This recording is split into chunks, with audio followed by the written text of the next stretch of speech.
In the shadow of the mountain. The origins of the Mallory and Irvine story. The early morning light over the Himalayas has a strange, almost sacred quality. As the sun rises behind the jagged peaks, the world's highest mountain, Mount Everest, emerges from the darkness like a colossal monument carved by the gods themselves. To the Tibetan people, it is Chomolungma, the mother goddess of the world, a name that captures both reverence and fear. For centuries, the mountain stood untouched, a distant and mysterious presence. But in the early 20th century, a new era began, an era in which humans dared to challenge the impossible. It was during this time that a British man stepped into the spotlight, a man whose name would forever be intertwined with the mountain, George Herbert Lee Mallory. Born into the English upper middle class, Mallory embodied a curious blend of refinement and raw physical courage. He was a schoolteacher, an intellectual, a lover of literature, and at the same time, a mountaineer of extraordinary talent. Friends often remarked on the paradox within him, a gentle, thoughtful man who seemed most alive when clinging to a sheer rock face thousands of meters above the ground. For Mallory, climbing was not a sport, it was a calling. He had already taken part in the early British reconnaissance expeditions to Everest in the 1920s. At that time, the mountain was almost entirely unknown to Western explorers. Maps were incomplete, weather patterns unpredictable, and the equipment primitive by modern standards. Climbers wore woolen clothing, leather boots, and carried early, unreliable oxygen systems. Yet Mallory returned again and again. Something about the mountain drew him back, something he could never fully explain. When a journalist once asked him why he wanted to climb Everest, Mallory gave the most famous answer in mountaineering history: because it's there. A simple sentence, yet one that revealed the depth of his obsession. For Britain, the conquest of Everest was more than a geographical challenge. The British Empire was beginning to fade, and the nation longed for new heroes, new symbols of courage and achievement.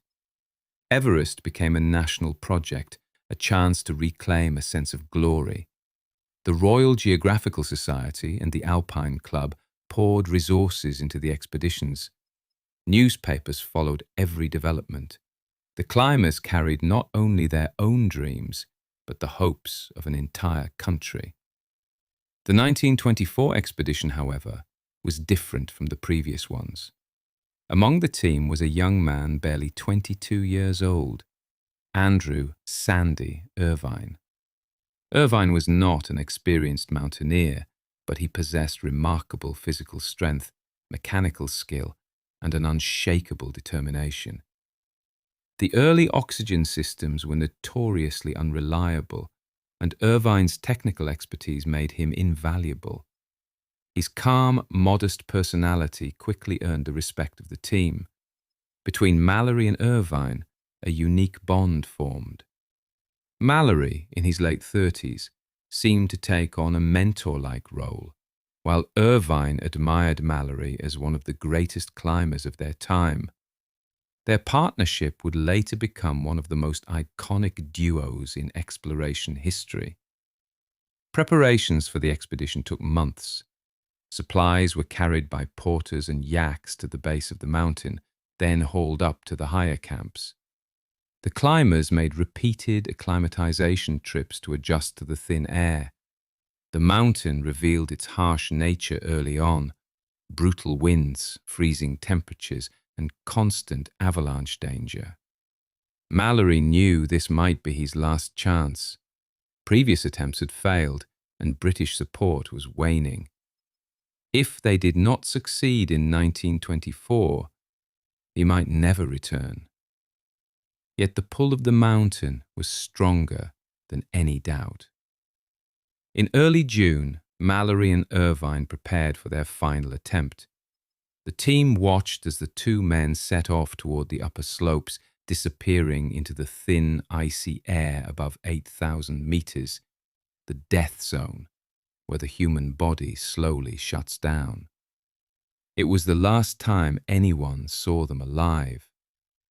What happened in the hours that followed remains one of the greatest mysteries in the history of exploration. The summit attempt.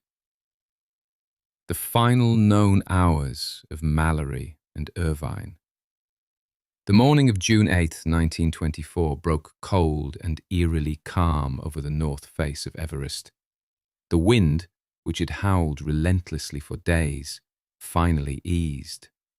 Thin clouds drifted lazily across the sky, revealing glimpses of the summit far above.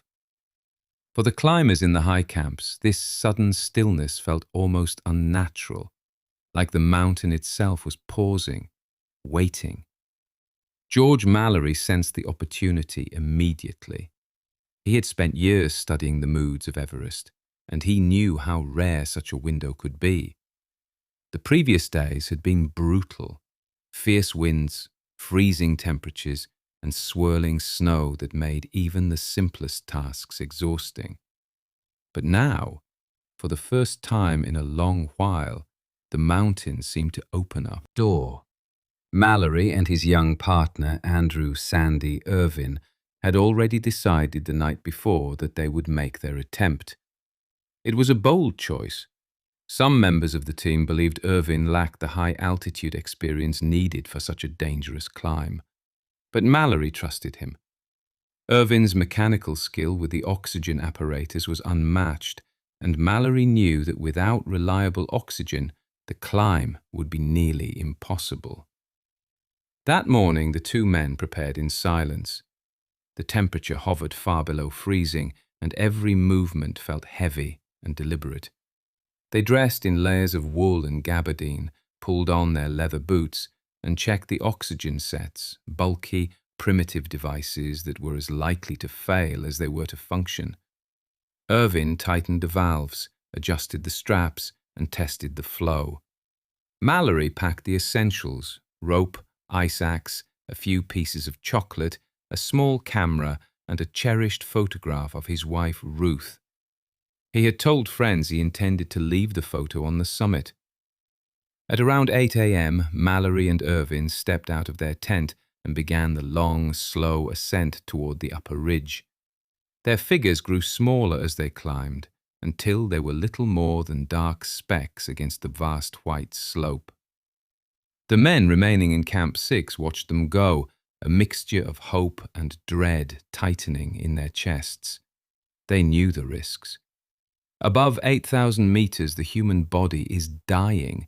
Cells starve for oxygen, judgment falters, and even the strongest climbers can collapse without warning. As the hours passed, the weather continued to hold. Down below, geologist and climber Noel Odell began his own ascent toward the higher camps. Odell was an experienced mountaineer, and he moved quickly despite the thin air. Around 12:50 p.m., as he climbed over a rocky outcrop, the clouds suddenly parted. For the first time that day, the upper ridge came into clear view. What he saw would become one of the most debated moments in mountaineering history. Odell later wrote that he spotted two figures moving with incredible alacrity toward the second step, a steep, nearly vertical rock barrier at around 8,600 meters. The second step is one of the most difficult obstacles on the entire mountain. Even with modern equipment, it is a formidable challenge.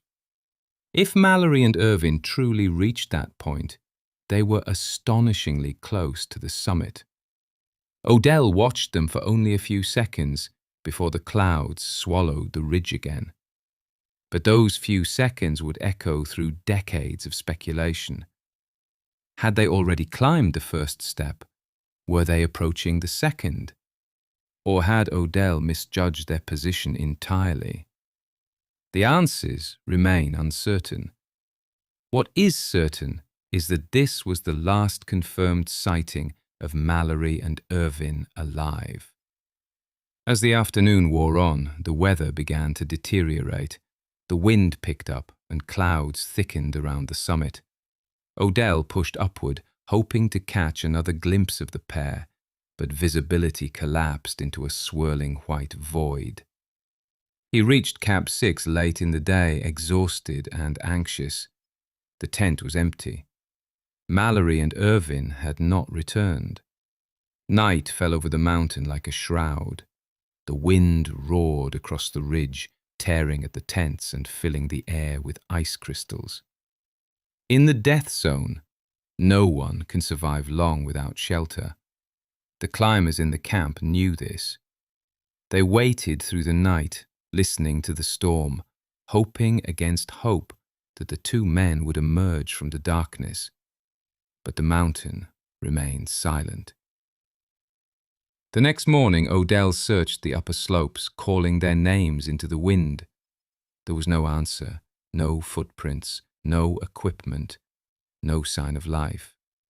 It was as if the mountain had simply taken them. For days, the team continued to search, but the truth was unavoidable. Mallory and Irvine had vanished somewhere high on the north face, leaving behind one of the greatest mysteries in the history of exploration. Did they reach the summit before disaster struck? Or did the mountain stop them just short of their dream? The world would not learn more for 75 years. The mountain reveals its secrets. The discovery of George Mallory in 1999. For 75 years, Mount Everest kept its silence. The disappearance of George Mallory and Andrew Irvine in 1924 had become one of the greatest unsolved mysteries in the history of exploration. Generations of climbers had wondered what happened to them on that final climb. Did they reach the summit before tragedy struck? Or did the mountain stop them just short of their dream? The answers lay somewhere high on the north face, locked in ice and stone. By the late 20th century, mountaineering had changed dramatically. Equipment was lighter, stronger, and far more reliable. Weather forecasting had improved. Satellite imagery allowed climbers to study the mountain in ways Mallory and Irvine could never have imagined. And yet, despite all this progress, the mystery of 1924 remained untouched. In the spring of 1999, a team known as the Mallory and Irvine Research Expedition set out with a singular purpose: to find evidence of what happened to the two lost climbers. Led by Eric Simonson, the expedition brought together some of the world's most skilled mountaineers, including the renowned American climber Conrad Anker. Their goal was not to reach the summit, but to search the upper slopes of the North Face, an area so remote and dangerous that few climbers ever ventured there. The team believed that if Irvine's camera could be found, it might contain photographs from the summit attempt. Kodak experts had confirmed that film from the 1920s, if kept frozen, might still be developable. The idea electrified the climbing world. A single photograph could rewrite history. On May 1, 1999, the weather was unusually clear. Anker and his teammates moved carefully across the treacherous terrain above 8,000 meters. The air was razor-thin, and every step felt like lifting a mountain. The slope was littered with old oxygen bottles, fragments of tents, and the remnants of past expeditions, silent reminders of the mountain's unforgiving nature. As Anker descended a steep section of the North Face, something caught his eye: a pale shape lying among the rocks. At first, he thought it might be a piece of old canvas or discarded equipment, but as he approached, the shape resolved into something unmistakably human: a body. The figure lay face down, arms outstretched, as if still reaching for a hold. The clothing, woolen layers, gabardine fabric, was remarkably well preserved. The skin, dried by decades of cold, had taken on a pale, parchment-like texture. Anker knelt beside the body and gently brushed away the snow. Then he saw the name stitched into the clothing: G.H.L. Mallory. After 75 years, the mountain had given up one of its secrets. The discovery stunned the world. Mallory's body was almost perfectly preserved by the dry, freezing air. His injuries told a tragic story: a broken leg, severe trauma to the head, and rope marks around his waist. The rope marks suggested that he and Irvine had been tied together when they fell, and that the rope had snapped during the accident. Around Mallory's body, the team found several personal items: an altimeter, a pocket knife, letters, and a small envelope containing notes from his wife. But one item was conspicuously missing: the photograph of Ruth Mallory. Mallory had promised to leave his wife's photo on the summit. The fact that it was not found on his body sparked new speculation. Had he reached the top and left it there? Or had the photo simply been lost during the fall? No one could say for certain. But the most important object of all, the camera, was nowhere to be found. If Irvine had carried it, as many believed, then his body, and the camera, still lay hidden somewhere on the mountain. The discovery of Mallory answered some questions, but raised many more. His position on the slope suggested he had fallen during the descent, not the ascent.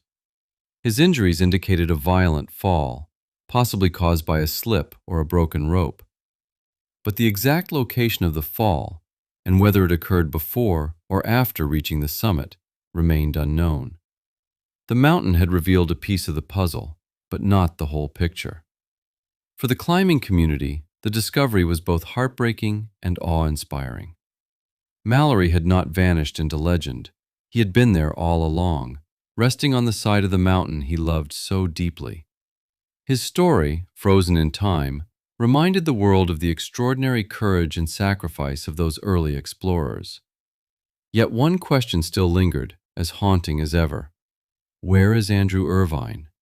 And with him, perhaps, the final answer to the greatest mystery in mountaineering history.